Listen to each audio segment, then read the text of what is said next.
Hello everyone, welcome back to Clary Prep. पिछले lecture में हमने हड़प्पन सिविलाइजेशन की सोसाइटी को डिटेल में डिस्कस किया था।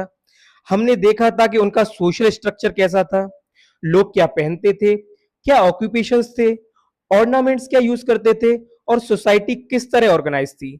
लेकिन अगर किसी भी सिविलाइजेशन को डीपली समझना है तो सिर्फ उसकी सोसाइटी पढ़ लेना इनफ नहीं होता। उस सिविलाइजेशन के रिलीजन को समझना भी उतना ही इंपॉर्टेंट होता है, क्योंकि रिलीजन हमें बताता है कि उस समय के लोग किस चीज पर बिलीव करते थे, किसकी वर्शिप करते थे, उनके रिलीजियस रिचुअल्स क्या थे और उनकी बरियल प्रैक्टिसेस क्या थी। So today's lecture is going to be very interesting because today we are going to discuss about the religion of Harappan civilization.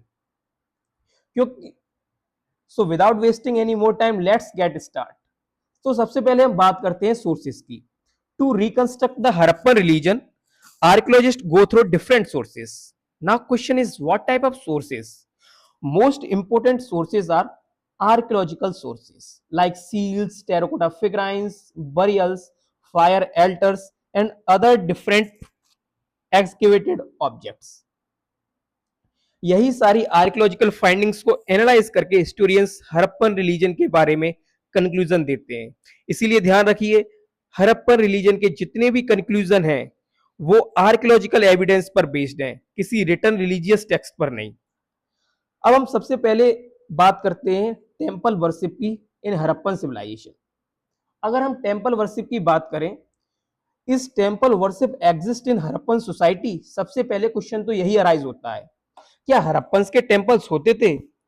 अगर हम ये कंपेयर करें उस समय के कंटेम्प्रेरी सिविलाइजेशंस लाइक इजिप्टियन और मेसोपोटामिया सिविलाइजेशन के साथ, तो वहां तो बड़े बड़े टेम्पल्स मिलते हैं, लेकिन हड़प्पन सिविलाइजेशन में आज तक एक भी ऐसी स्ट्रक्चर डिस्कवर नहीं हुई है जिसे 100% कॉन्फिडेंस के साथ टेम्पल कहा जा सके।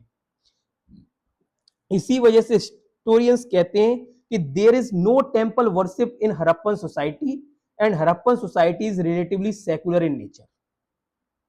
लेकिन सेकुलर का मतलब यहां बिल्कुल यह नहीं है कि हड़प्पन रिलीजियस नहीं थे। रिलीजन तो डेफिनेटली एग्जिस्ट करता था, बस उन्होंने इजिप्ट और मेसोपोटामिया की तरह ह्यूज टेम्पल्स को कंस्ट्रक्ट नहीं किया था। हो सकता है उनके रिलीजियस रिचुअल्स घरों में परफॉर्म होते हो सकता है ओपन स्पेसेस में होते हो। इसीलिए टेम्पल एविडेंस का नहीं मिलना और रिलीजन का एविडेंस नहीं मिलना, ये दोनों अलग अलग बातें हैं। अब हम इसी कड़ी में बात करते हैं ग्रेट बात की। ग्रेट बात तो आपने जब टाउन प्लानिंग के समय पढ़ाई होगा, लेकिन यहां क्वेश्चन ये है कि रिलीजन में इसका क्या रोल था। हिस्टोरियंस बिलीव करते हैं कि ग्रेट बात का यूज सिर्फ नहाने के लिए नहीं होता होगा, रेदर इसका यूज रिलीजियस प्यूरिफिकेशन के लिए होता था। अब प्यूरिफिकेशन का मतलब क्या है, सिंपल लैंग्वेज में समझे तो कई रिलीजियंस में किसी सेक्रेड रिचुअल को परफॉर्म करने से पहले बॉडी को क्लीन और प्योर करना जरूरी माना जाता है। इसी प्रोसेस को हम रिचुअल प्यूरिफिकेशन या सेरेमोनियल बाथिंग कहते हैं। तो हम ग्रेट बाथ का यूज के बारे में करें तो great bath use for the religious purification as well as for the ceremonial bathing. अब another and most important aspect of Harappan religion is animism.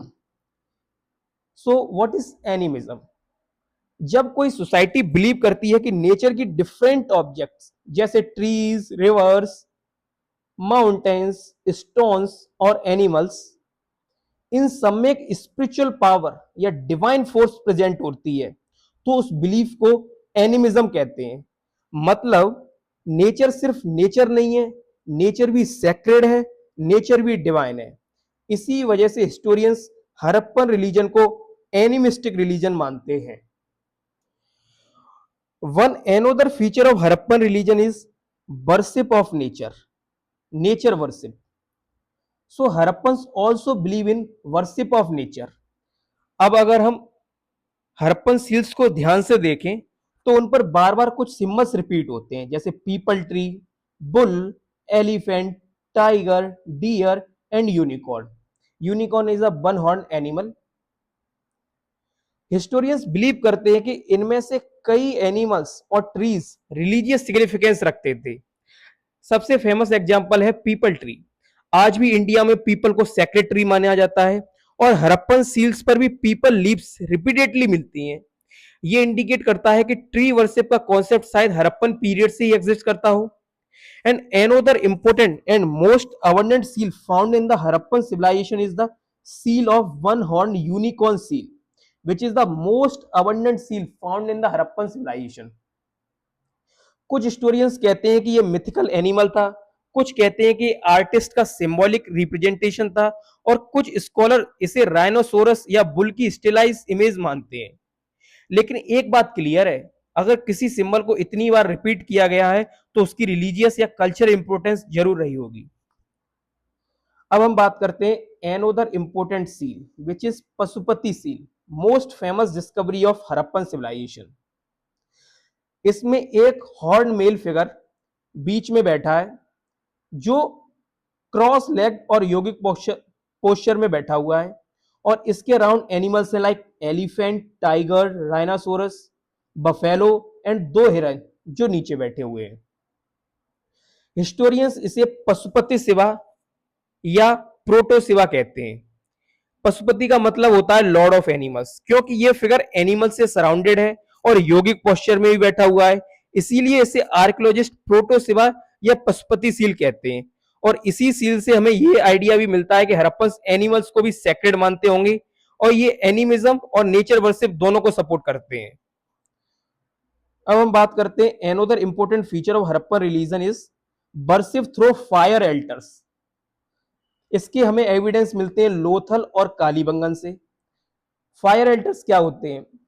ये एक स्पेशली कंस्ट्रक्टेड प्लेटफॉर्म होता था जहां सेक्रेड फायर जलाई जाती थी, फॉर एग्जांपल लाइक हवन। In ancient society, fire is work like a mediator between the god and ordinary people communication. So fire altars also work like that. It is a sacred fire platform. अब exhibition के दौरान archaeologist को एक और interesting चीज मिली है और वो थी amulets. Now what is the significance of amulets in the religion of Harappa? अगर हम एमुलेट्स की बात करें तो एमुलेट सिंपल एक छोटी सी ऑब्जेक्ट होती है जिसे लोग अपने नेक, आर्म या वेस्ट में पहनते हैं और बिलीव करते हैं कि ये उन्हें एविल स्पिरिट्स, बैड लक और निगेटिव एनर्जी से प्रोटेक्ट करती होगी।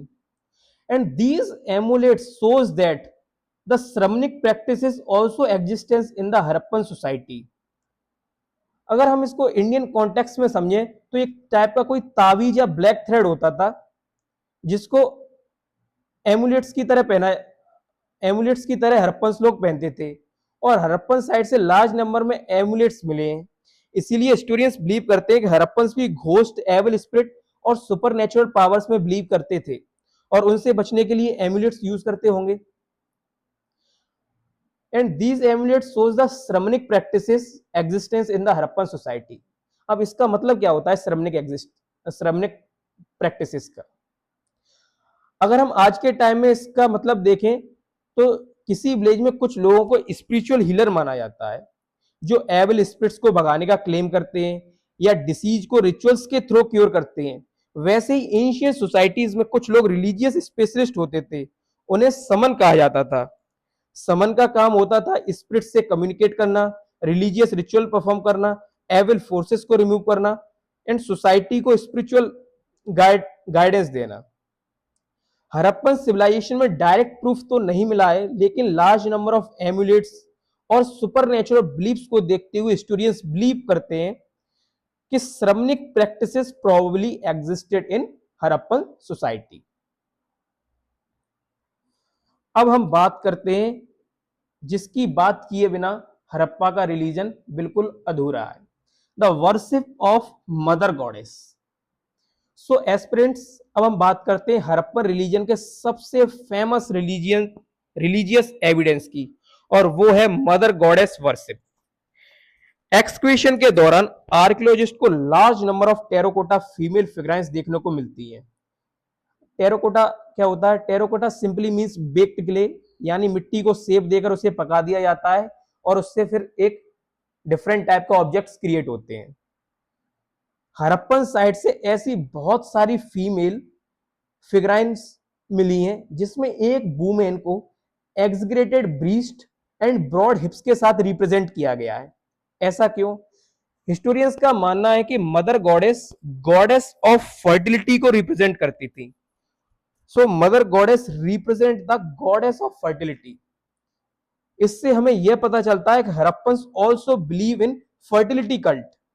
Now what is fertility cult?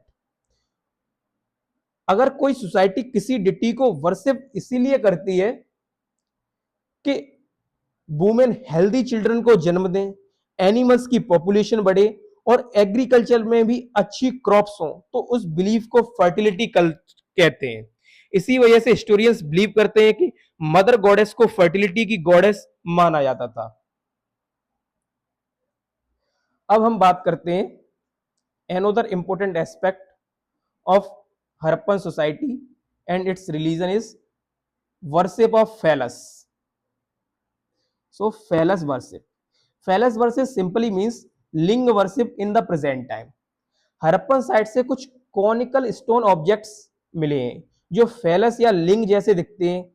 कई स्कॉलर्स बिलीव करते हैं कि हड़प्पन फैलस या लिंग वर्शिप करते होंगे। और लेटर हिंदुइज्म में जो शिवलिंग वर्शिप है वो भी कहीं ना कहीं यहीं से डेवलप हुई थी। उसकी रूट शायद हड़प्पन पीरियड तक जाती हो। अब हम बात करते हैं the most important evidence. Historians को हड़प्पन रिलीजन के बारे में अगर सबसे ज्यादा इंफॉर्मेशन मिलती है तो वो है बरियल्स प्रैक्टिसेस। किसी सिविलाइजेशन के बरियल प्रैक्टिसेस को पढ़ना इतना इंपॉर्टेंट क्यों होता है? अगर हम इसको समझें तो जिस तरह आज हर रिलीजन में डेथ के बाद डिफरेंट रिचुअल्स परफॉर्म किए जाते हैं, वैसे ही एंशिएंट सिविलाइजेशन के बरियल कस्टम्स भी हमें बताते हैं कि वो डेथ, सोल और आफ्टर लाइफ के बारे में क्या बिलीव करते थे। इसीलिए आर्कियोलॉजिस्ट के लिए बरियल साइट्स एक ट्रेजर की तरह होती हैं। अगर हम हड़प्पन सोसाइटी की बात करें तो हड़प्पा में आर्कियोलॉजिस्ट ने देखा है कि जनरली डेड बॉडीज को नॉर्थ साउथ डायरेक्शन में बरीड किया जाता था और उन्हें बरियल्स में सिर्फ बॉडी ही नहीं मिली है। The burials also contain pottery, food items, ornaments, tools, daily use objects. Due to these objects historians believe that कि Harappans believe in the life after death. अब हम बात करते हैं 3 types of burial which are prevalent in the Harappan society. First is complete burial. Complete burial क्या होता है? इसमें डेड बॉडी को पूरे फॉर्म में बिना जलाए डायरेक्टली ग्रेव में बरी कर दिया जाता है। ये हड़प्पन सिविलाइजेशन की सबसे कॉमन बरियल प्रैक्टिस मानी जाती थी, in which the dead bodies was buried directly in the ground, fully intact, without cremated. Another is fractional burial. Fractional burial क्या होता है? हिस्टोरियंस बिलीव करते हैं कि पहले बॉडी को ओपन में छोड़ दिया जाता होगा, बर्ड्स और वाइल्ड एनिमल्स उस बॉडी को कंज्यूम कर लेते थे, उसके बाद जो बोन्स बचती थी उन्हें कलेक्ट करके बरी किया जाता था। इसीलिए इसे फ्रैक्शनल बरियल कहा जाता है। तो fractional burial means only the bones of dead body were buried after body had decomposed. Third is cremation followed by burial, in which body को बर्न पहले किया जाता है, उसके बाद एसेस को कलेक्ट करके एक अर्न या पिट में ग्रेव में बरी कर दिया जाता है। यानी हड़प्पन्स के यहां बरियल कस्टम्स में भी डाइवर्सिटी थी। तो cremation followed by burial means body was first cremated and the ashes were later buried. अगर हम एनोदर वन बरियल प्रैक्टिस की बात करें तो एक थी कॉफिन बरियल। हड़प्पा से आर्कियोलॉजिस्ट को वुडन कॉफिन्स बरियल्स भी मिले हैं। मतलब कुछ डेड बॉडीज को डायरेक्टली ग्राउंड में नहीं बल्कि वुडन कॉफिन के अंदर रखकर बरी किया जाता था।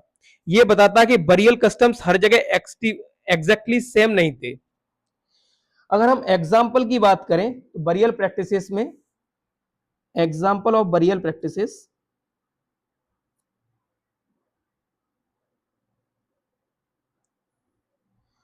तो हमें कालीबंगन से मिलते हैं।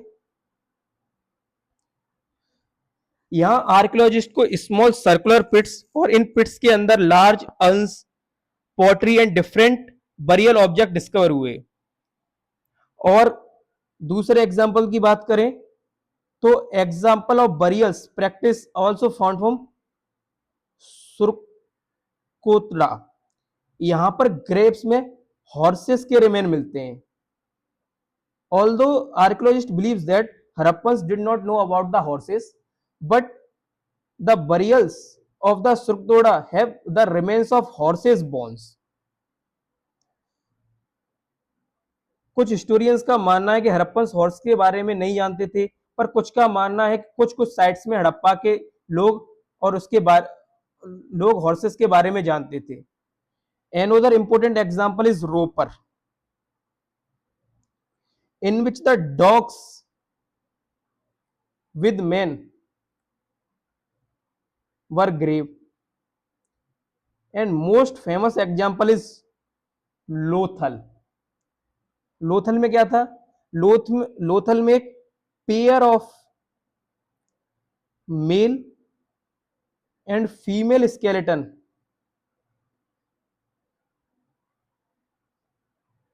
को एक साथ बरी किया गया था ग्रेव के अंदर।